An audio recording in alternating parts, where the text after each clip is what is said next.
But I'm glad you had the expertise to acknowledge that it really isn't that small of a group. Perhaps people who've gone through trauma don't like to volunteer that information, Yep. and they put on a brave face. But those people are out there. They represent a larger segment of the population than anyone feels comfortable admitting. And so they probably gravitate towards a show that's going to let them know that they're not alone and that a lot of people are going through this trauma, even if they don't volunteer that information, and they want to make sure that their kids don't suffer through another generation of it.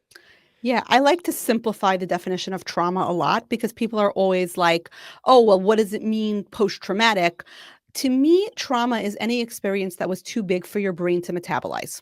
That's all Mm. it means. So if you had something happen to you and you were like, oh my gosh, what just happened? What does that mean for me or for the world? Like, what does that mean about me?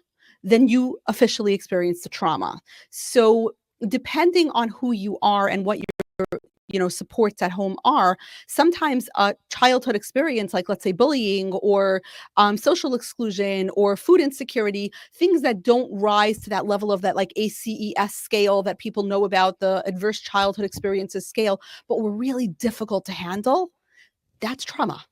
And if that casts its shadow on your life, like I had a post-traumatic parent who was really like, anxious about her kids getting enough to eat or her kids' nutrition. And it came from her childhood of food insecurity. Like her kids were fine, but there was so much anxiety around like, what do I feed them? And are they getting the right nutrients? And, turning into all sorts of like, kind of struggles between her and the kid about like, are you eating enough beta carotene and, all these kinds of things. But it really was her trauma of growing up in a home where she really didn't know if there would be dinner on the table. They weren't starving, but there wasn't enough food.